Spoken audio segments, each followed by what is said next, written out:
Let's do an exercise. I'm going to ask a question. The question is, if you were able to think about something right now in your life that's going on, top 2, 3, 4 items in your life that you want to change. What are the top things in your life that need to happen for you to achieve, in the current state, happiness, bliss? Now I'm talking about things that are achievable. I'm not talking about, I want to make $1 billion. Okay, have you got a plan? Do you have any, is that in your stratosphere? Things that are possible. If I were to ask you that question, and you were to think about it in genuine honesty.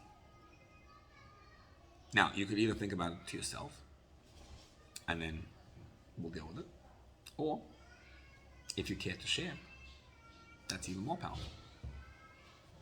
Something that you could change, something that has to change out there, something that's bothering you, that's on your mind and your heart, that needs to change. Got something?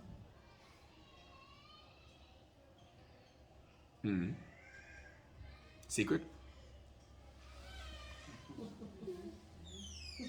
Group therapy.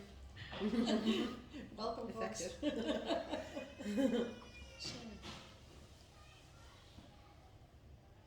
Do we all have something, an item that's right? Of course, of course.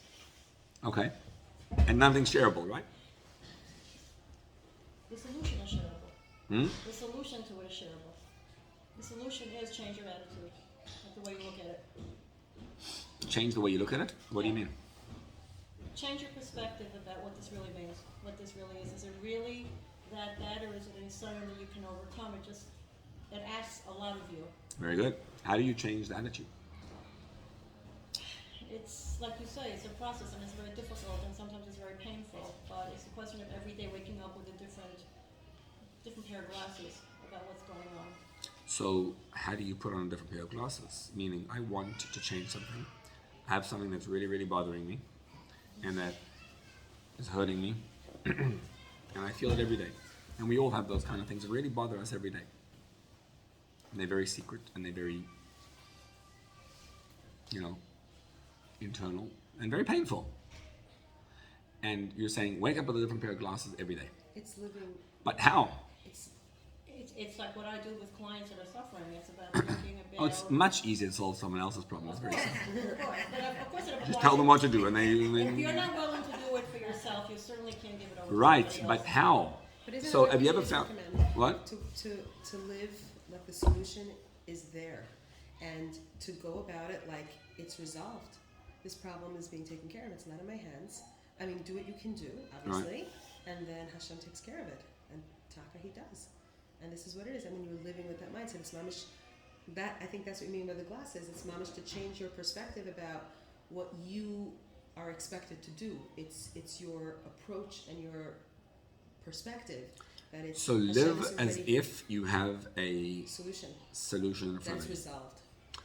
Okay, but when a problem is in front of you in all its pain, that's easier said than done. How do you live as if the solution is there when it's not? So in other words, I've got to. I encounter the problem sometimes every single day. Let's say the problem is someone in your family, in your close, immediate family that's over there that's really, really, really hurting you. So you encounter that person all the time. So you should live as if that person's a good person, basically. To a certain degree, yes. Right. To a certain degree, yes. But then, but I can't You're saying control you're what they talking do about to me. You're talking about practical. I'm saying you're Tangible. okay, we're developing the point, right? So I'm not disagreeing. I'm just asking the how. How do you actually, right, change that? How do you shift that? How do you get to that place when it's not happening in a practical way? And what are you expecting should happen? Is this going to change the actual situation? Sometimes yes, because it's. Why? For example, in my specific scenario that I'm referencing, I've always thought that it was me that had to do do something, to fix, to help, to resolve. And I have found that this perspective is helpful for me to take a step back and not try to fix the problem. It's not my problem to fix. And when I Rather, have that what do you approach, do? Rather, what do you do? I'm not fixing the problem. Rather, it's a conscious effort to create boundaries with this person and to just kind of say that So you're saying I'm not getting involved in this particular it's situation. not getting involved to the degree that I did. And does that solve the problems, or does it just solve your need to both. deal with it? Both. For me, it was both, yes. And I don't know if it's like it's mamish timing, the way it happened. I mean, other factors obviously kicked in, but it was when I took a step back and I observed it from a distance. Right. Suddenly, pitaom, it's like... Let me ask just zoom out for a second. Let me ask a zoom out question. Why do we have problems? For us to Like why does life, not in a philosophical way, but also in a practical way, problems are sometimes do you ever find like you attract certain problems? Almost like A magnet. right, like certain things that you can deal with are attracted to you, and then you can't deal with them when they actually happen. But really, you're looking for some problems. I mean, it's an interesting kind of way of where do problems come from? Why do we have problems? Why is life not simple? Do you ever see like children? Such a marvelous, incredible invention that Hashem made. It's like when one of the arts of becoming a parent is to realize that when children are at each other's throats, like two siblings are fighting each other like crazy, don't get too excited. Because you see it as a massive problem and you start threatening and I'll and if you don't stop and if you don't do that, what you discover with the kids is they mamish have a crazy at each other's throat fight. 5 minutes later, they're sitting together playing a board game right with each other. They're playing some basketball. They're best friends. And you're like, what? You guys hated each other. You were trying to, I was out with my 7-year-old the other day. So we were going to the Matzah Shabbos learning program. So he tells me nobody else is interested to go. So he tells me, we start walking out, and then he's like, where's everybody else? I said, I don't know, no one wants to come. He says, no, I'm not coming. I'm not going by myself. He says, where's, and he wanted the 11-year-old to come. And I'm like, what? You and him? Like, you want him to come? The two of them, they fight all the time. Like, in fact, they just had a fight right before that. They were like screaming at each other, and now he's not going. Why? Because he's not coming. And I'm like, it's kind of interesting, right? Adults have problems, and we fester in the problems. So you can't compare. It's not analogous to an adult, what you're just saying. What do you mean? So children forget. Adults don't. Because Right. Here I'm looking. Why? Why do you say this at night? And What's does the it tefillah? really... הרי אני מוחה לכל מי שיחסית. Right. אתה מוחה וסולח? לא תמיד, לפעמים. Right. נכון? Mm-hmm. Can you? Consciously? I think adults They attach, they attach is meaning. like that. They don't carry our thoughts because we apply our sensibility. They don't attach happened before, meaning to situations. A kid is going to have a straight out fight Right. and not attach meaning, oh my God, he really meant bad for me. Exactly. The intent, that adults are always attributing intent. Overthinking. Adults are looking at it in a deeper way, trying to analyze the problem, fretting over it, never being able to go. Let's analyze problems for a moment. Where do problems stem from? Do you know where they come from? It says that the Jews did something wrong. Very, very, very wrong.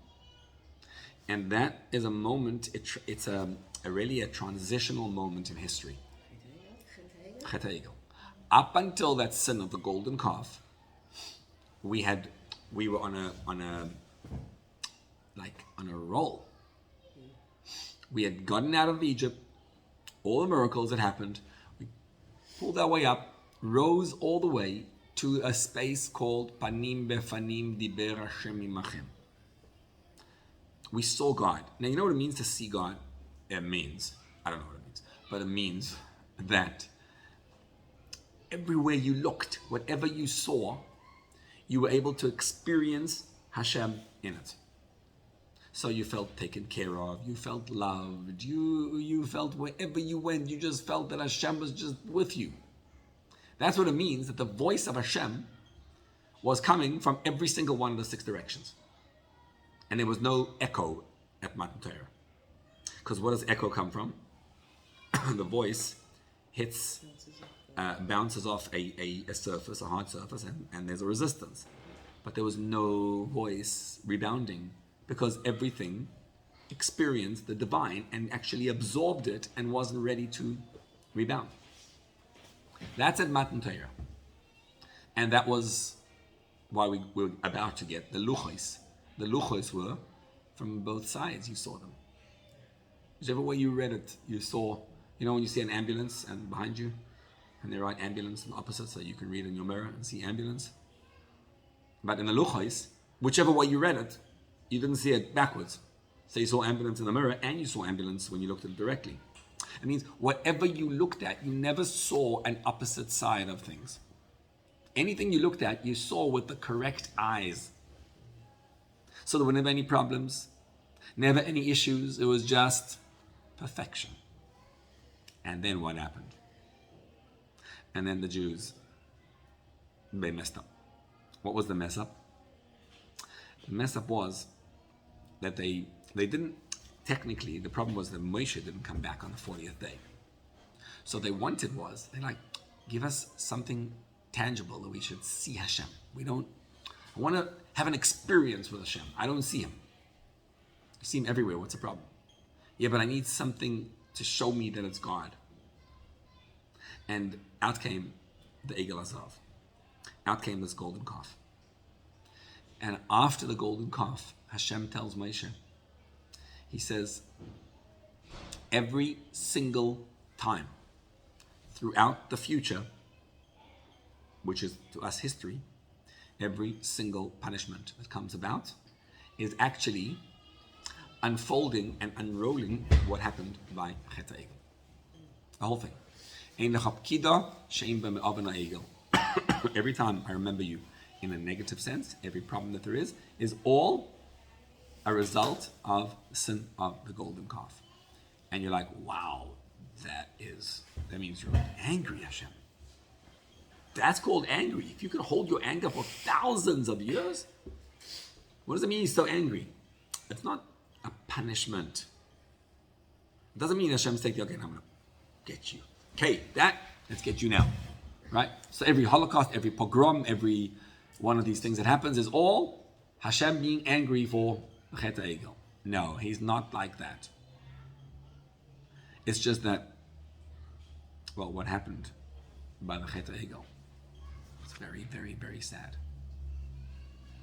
What happened by the Chet HaEgel was we lost touch with seeing Hashem everywhere. And so it's not just, let's not get so dramatic, every pogrom, every problem, every single little thing you don't see Hashem in, what's the reason for it? Children, in a certain sense, experience that feeling of Matan Torah. So they see a problem, and then they're like, okay, so we're fighting. So they get angry at each other, and then they know how to move on. We don't, because something happened from Chet HaEgel which remains stuck in us. It remains as like it latches onto us, it's attached onto us, and we can't get out of it. We're stuck. So Hashem tells Moshe, he says, okay, we got problems. And you want to go back to a childlike state and say, okay, I go right back to be this kid. I go right back to the Matan Torah state, and I accept, right, that see the good and move on. You want to do that, but you don't know how to, because Chet HaEgel is a part and parcel of your life. Here's the the shift in thinking. He tells him, Ki tisa et rosh b'nei Yisrael lifkudeihem. Hashem tells Moshe. Now, in the literal sense, the way we translate that means when you lift the heads of the Jews to count them. So he's saying to them, do a head count, right? And the way you do a head count is by each Jew giving a half a shekel. And then you count the half shekels, and you can't count Jews. You count the half shekel they each give. And each one gives only a half a shekel, so you count them. But in a more literal sense, lifkudeihem means when you remember them because you forgot them. Vayipaked bekom David, it says. David HaMelech was supposed to be at Shaul HaMelech's party, and he wasn't there. So his space was missing. Lifkudeihem is when something is amiss, when something is lacking. And Hashem tells Moshe, Ki tisa et rosh b'nei Yisrael lifkudeihem. When someone is missing something, lift his head up, that he should be able to see things differently. Because ein lecha pkida upkida she'en bo me'avon ha'egel. Every pkudeyim, every time you're missing something in your life, it has to do with the sin of the golden calf. And the problem is that you're not seeing Hashem's power revealed like you did by Matan Torah. How do you solve every problem? By working your way to transition back to the space of Matan Torah. So in other words, the problem is that ever since Chetz HaEgel, we lost touch with Hashem. And if you don't see Hashem from every angle, then here's what happens. You start to hold the reins in your own hands because you don't see God there. So you make a decision, I have to solve the problem. And that's the syndrome that started by Chetz HaEgel. It's an avodah zarah. It's not seeing Hashem. And we're so enmeshed in it that we have no idea how not to do that. What do you mean? I got a problem, so the problem has to be solved. Children don't do that. They don't know, I don't need to solve the problem. I'm having a fight with you, so I'm having a fight. Now I'm finished the fight, so now let's go play. And you're like, but that doesn't make sense. You're having a fight with him. What? That was 5 minutes ago. Now I'm done. Imagine adults could do the same thing. Imagine we could go back to the moment of Matan Torah and to be able to see that Hashem is taking care of us all the time and there's nothing what to worry about. So how do you shift? By doing the hard work of not trying to solve your problem, but rather learning how not to solve problems.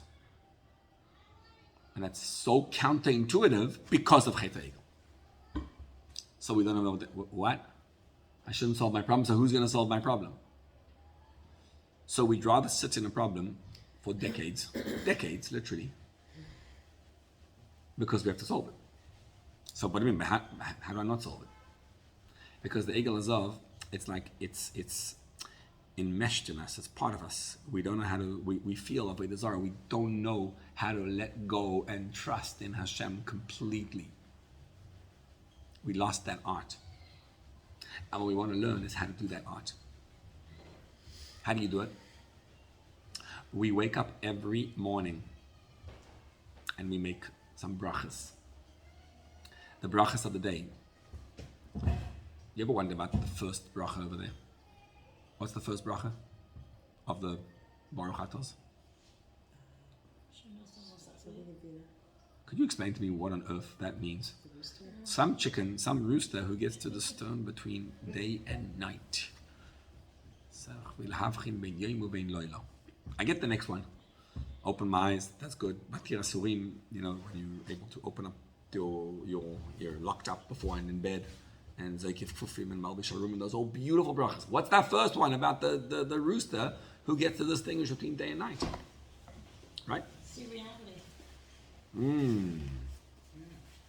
Distinguish between falsehood and reality. Exactly. The ability to distinguish between bad and good, between day and night. And it's so important that you can't leave it till later. It's not something you could delay. It's the first order of the day. The first of those brachas is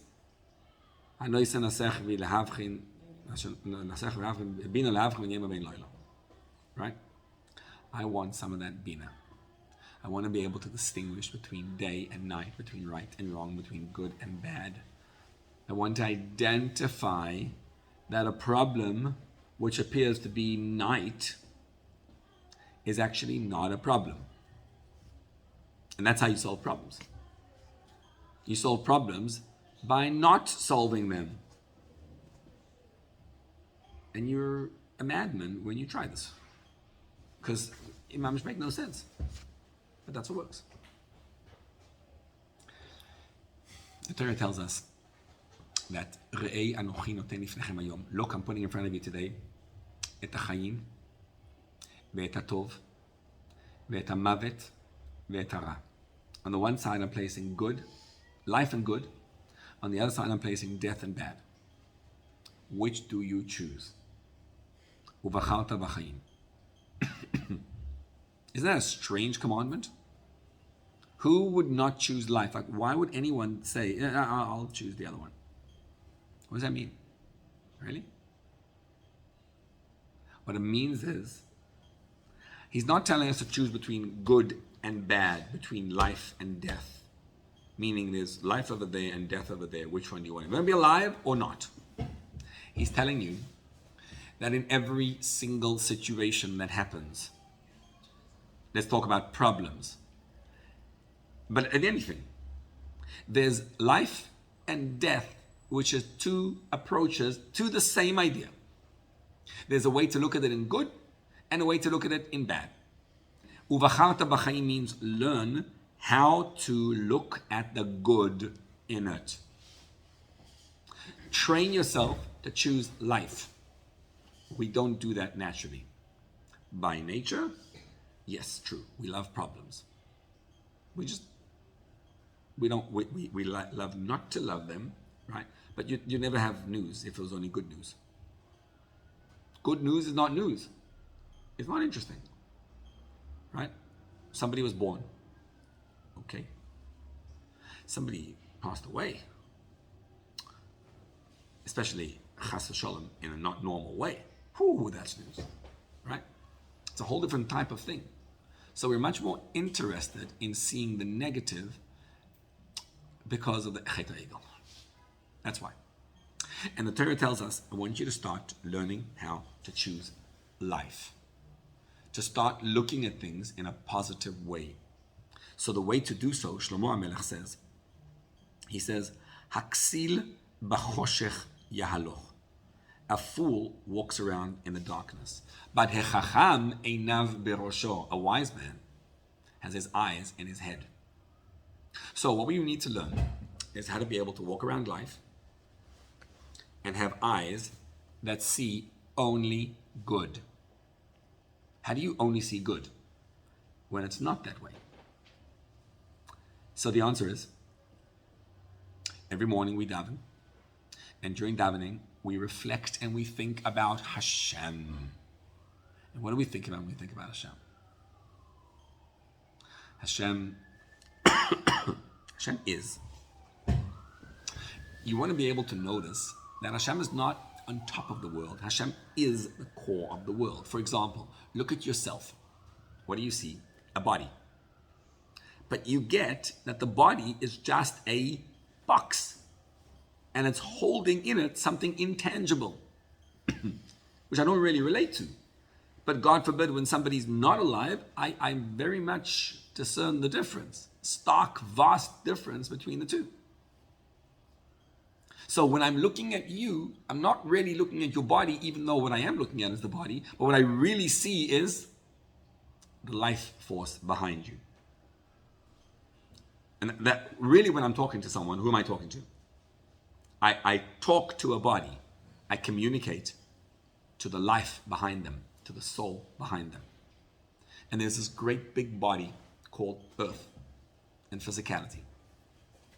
And did you notice that physicality is actually belying a deeper truth? What's the deeper truth? Why is it, do some science, that the sun keeps on driving westward, rises in the east and sets in the west all the time? And all the planets are moving that direction. What's the reason? Scientifically, you'll find an answer, right? It's the orbits and the planets and whatever, but I'm asking you a question. But why was it designed that way? Why they have to do it that way? It could be designed another way. There's got to be a deeper reason why things move in a particular direction. Well, yeah. So we daven every day and we say, Utzva hashamayim lecha mishtachavim. Everything's bowing down to you, Hashem. So they were going towards the west. Shechina's in the west, and they're going towards bowing down to Hashem. And you say, that's not true. That's primitive. They're not bowing to Hashem. They are bowing to Hashem. Every single thing in this world, as it's happening, it's all Hashem's power being manifest in this world. All the time. So, why do the planets operate in a particular way? Because there's a divine power causing them to do that. And everything that you see is moving towards one direction. But the Tzva HaShamayim, the heavenly host, the sun and the moon and the stars, Lecha Mishtachavim, they get it. So they operate in a particular way. Tzva Ha'aretz are not Lecha Mishtachavim. Earthly beings don't bow down to Hashem. They actually deny Hashem.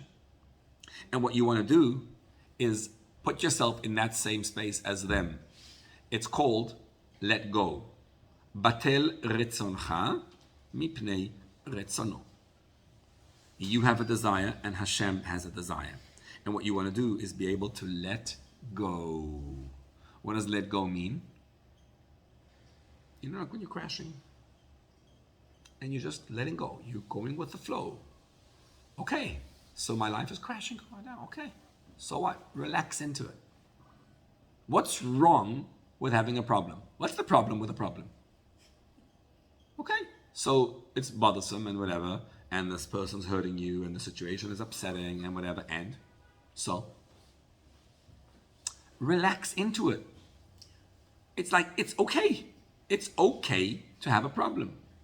In other words, accept the situation and say, yep, I'm having this situation, I'm feeling such and such, and Hashem wants me to have it. That's what it means to bow down to Hashem, utzva hashamayim lecha mishtachavim, to let go. Because what happens is, when we get a problem, we fight it. No, I'm not okay with it. Right? I'd rather be miserable and fight you and prove a point. You know how many families, I was talking to this family that's got an issue with, I'm not sure why anyone would do that, but the poor parents passed away, and they left some buildings. And like, that's the dumbest thing anyone could do, I think. Don't leave anything. Just give it away to tzedakah. So they left it, and all their kids are having this war, literally a war, over, you get that, I get that, I get this. And I'm like looking at these guys, they're already like, 60 years old. I'm like, what are you fighting over? What's the war? And no, I have to fight, and I'm going to prove my point. At some point, you know what happens? They forgot what they're fighting about. They don't even know. They just know, you hurt me, and in my family, we don't talk to that side of the family. At some point, you're like, why don't we talk? I don't remember why, but that's the rule. We don't talk to them. And we'll sit in that. We will sit in that space, and families will not talk to each other for generations because of something that nobody knows what happened even in the first place. What's the art of having a problem? It's the realization that it's okay to have a problem. I'm feeling angry. Yep. And that's okay. I'm angry at you. I'm feeling very, very angry at you, and you're being abusive to me, and you're being upsetting to me. Okay. And relax into it. It doesn't mean to be a schmatter. It just means to accept that certain things are not the way I want them to be. And it's okay. I'm letting go. I'm seeing Hashem in that. I can't forget I'm always reminded of that book. It's such a powerful book. Man's Search for Meaning. Viktor Frankl. He's like, I'm fighting this thing. I'm in Auschwitz. I can't believe it. He said, that doesn't make sense. Like, something is totally amiss. I'm not even I didn't even know I was Jewish. And here I am. I'm literally in a concentration camp because of a Jew. And his process, which he kind of like got to on his own in his psychoanalysis, is, I don't know, okay, it's happening to me, and let's do an experiment. Amazing. I can experiment on myself. So he starts to look at himself in third person. And instead of being abused by this Yimach Shemoy Nazi coming over to him, he's like, oh, it looks like this person over there. Like he goes into an out-of-body experience. And he looks down at himself and he says, okay, this person is now being abused. And he trained himself almost like to let go and to be in that position. It doesn't mean, by the way, not to get out of abusive situations, not to run away from them. Could well be. But not like as okay, if Hashem wants me to move away from this is not a good place to be and move away. Sometimes.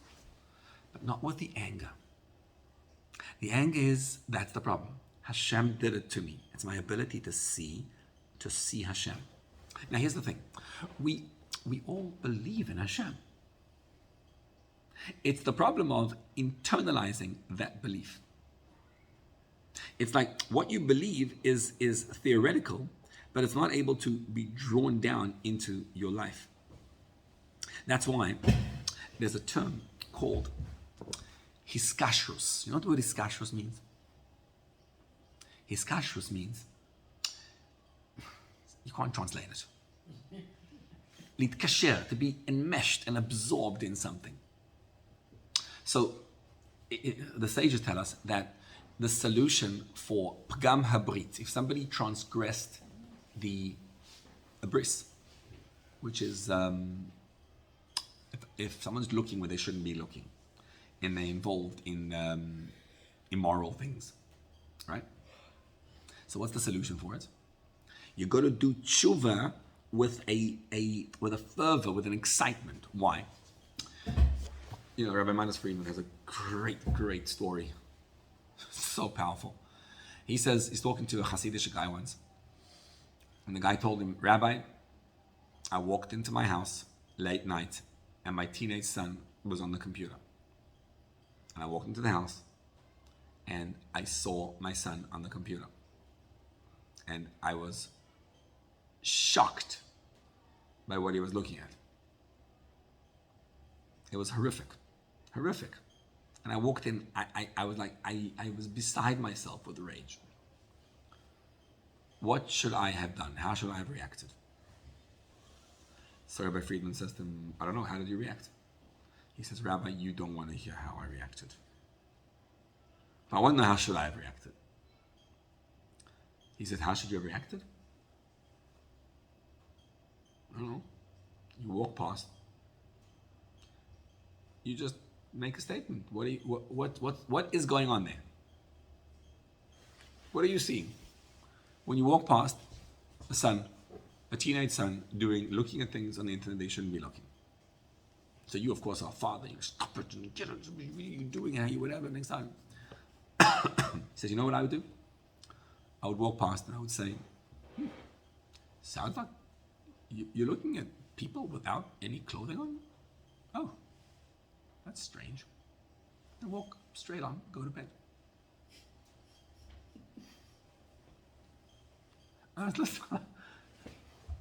That's interesting. What does that mean? Do you get what happens there? It's brilliant. Why is it brilliant? Because the reason why this teen son is doing what he's doing is called hiskashrus.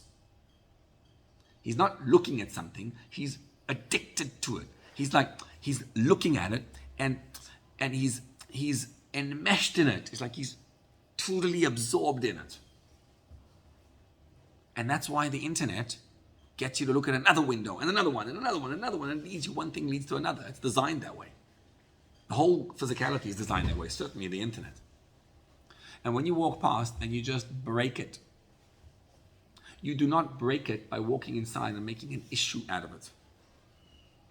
If you walk in and get angry and start screaming at him, what are you doing? Do you know what's happening? This is ridiculous or whatever. what you're doing is buying into the hiskashrus. You're becoming the same part of the same problem. How do you solve problems? Why? Why is that becoming part of the problem? Because it's almost like if you're angry at it, right? So you're buying into the excitement over the situation. What he's doing is very simple. It's ridiculous. Ridiculous. What are you doing? You're pressing another button, another button, another button, another one to look at what? So the way you call it out is just by, not, by the way, not in a, don't be sarcastic about it. Don't like put him down. Just make a statement, which will make him feel so stupid that he'll be like, it's like a sense of normalcy. What? What are you doing? It just calls it out for what it is. Breaking the moment. Exactly. Because now what's he going to do? If you get oh, I am. That's stupid.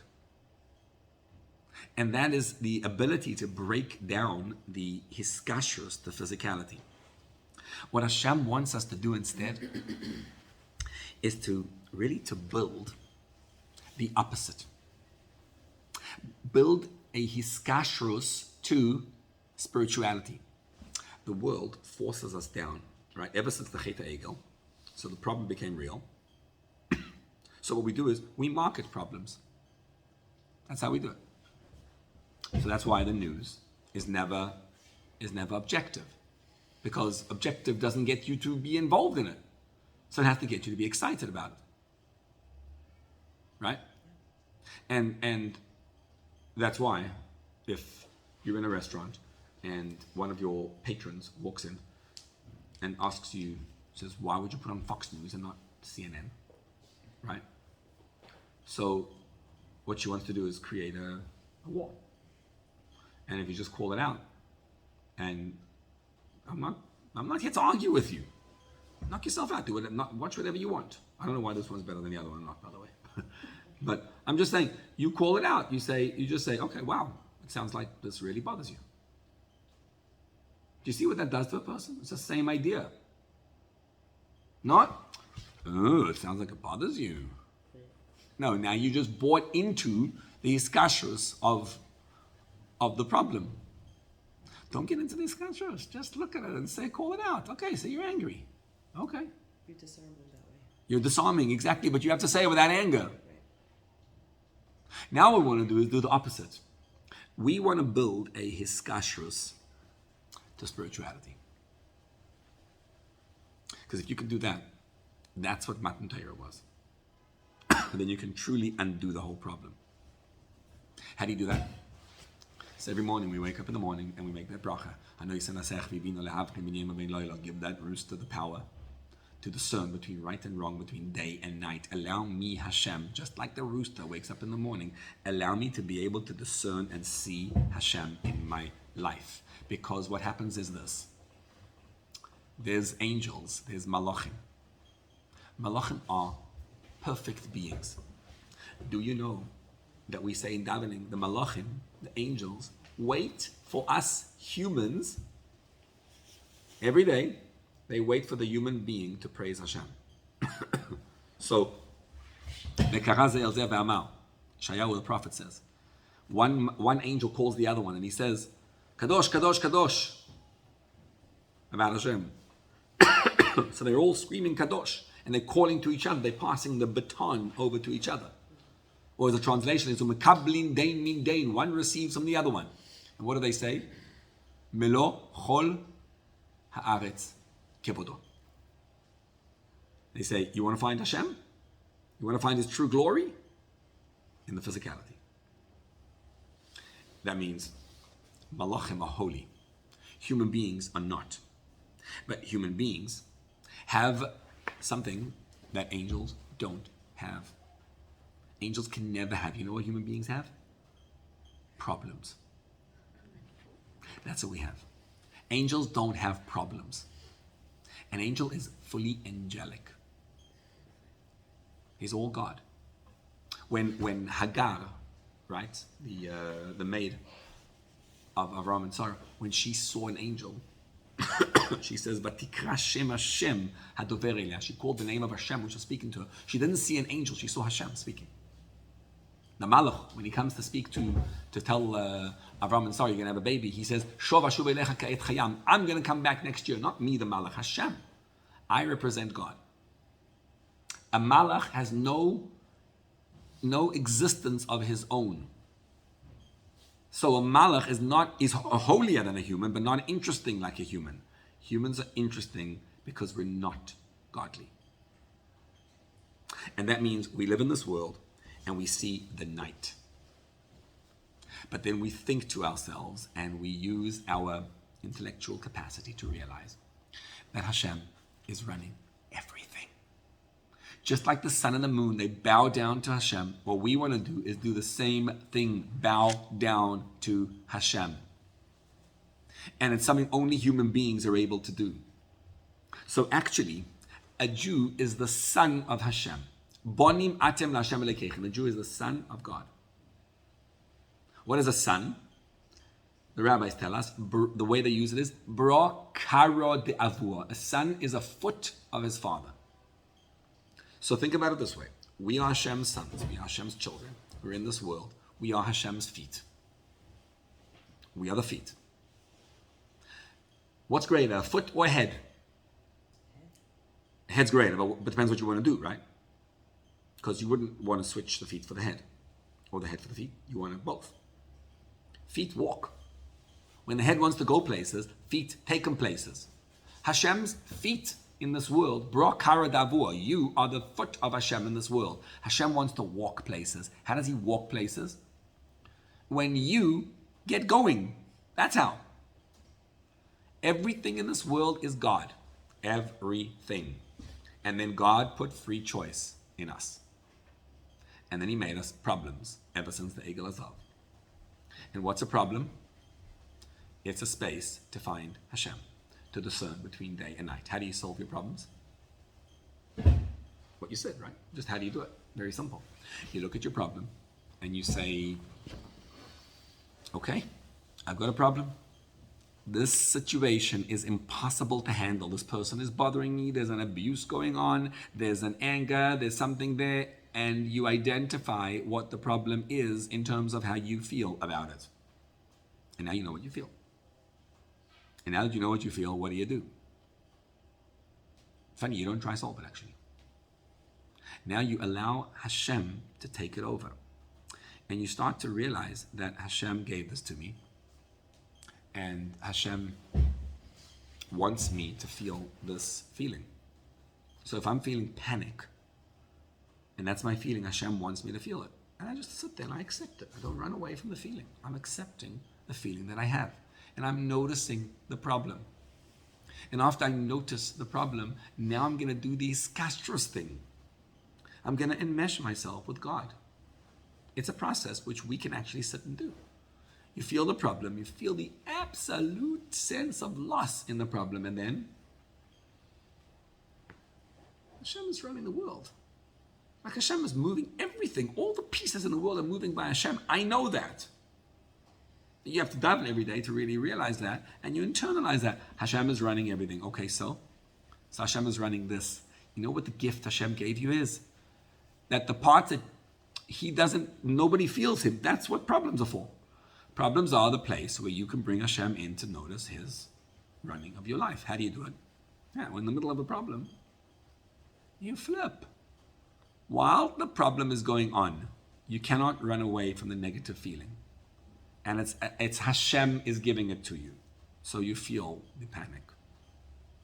Now in the middle of the problem, I ask you the question. I say, what's going on in your life that's awesome?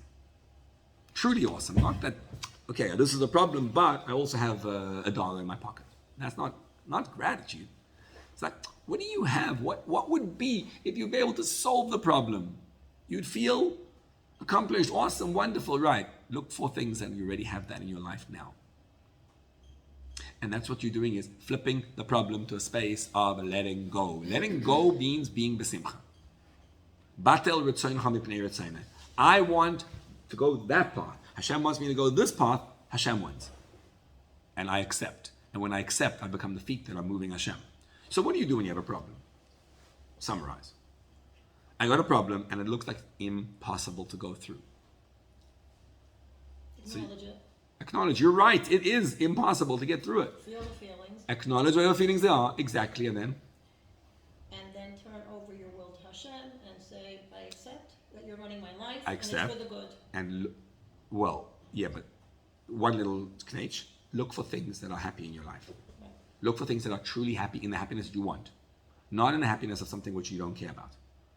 In happiness you truly, truly, truly want, look for those things and accept and find the happy things inside there. And then what happens is, in the middle of the disastrous situation, you turn to God and you start seeing the good things.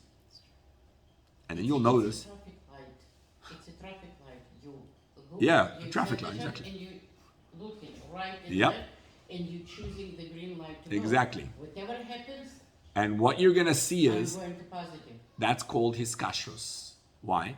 Because hiskashrus, in the negative sense, is taking a problem and exacerbating it, biggest thing in the world. That's what the news does. That's what movies do, and that's what our negative thinking does. And that's why you have a $1 billion industry of bad things. And what do we want to do? The opposite. We want to sit there and be happy. What are you happy about? I don't know. See Hashem and everything. But your life is messed up.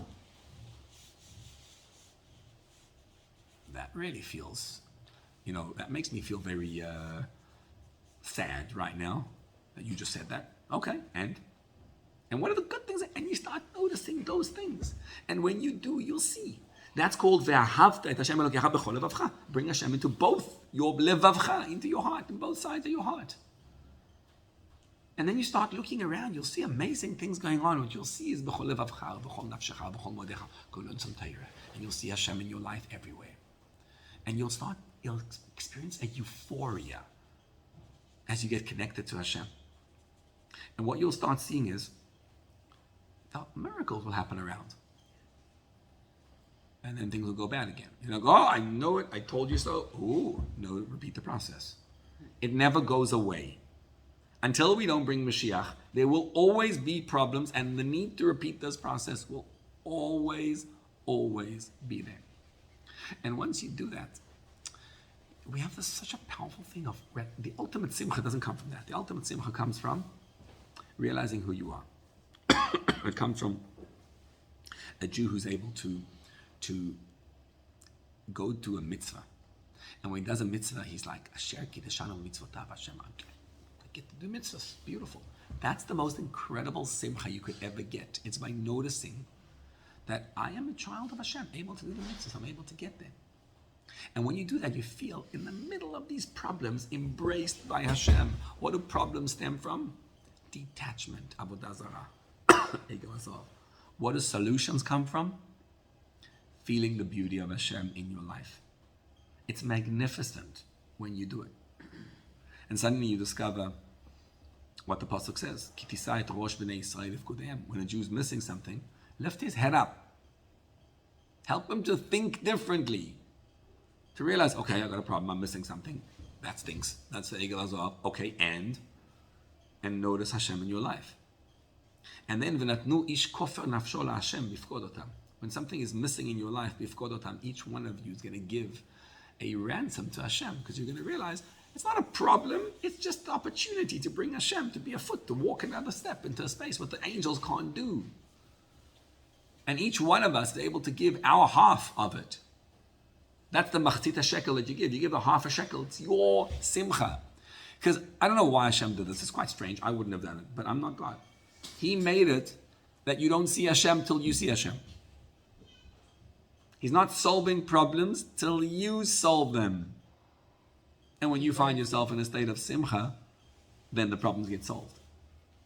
But if you don't do your half a shekel, he's like, okay, so then you don't see Hashem. And so what's the purpose of a problem? To find the space so you can bring Hashem into. And that's the beauty of what we get to do.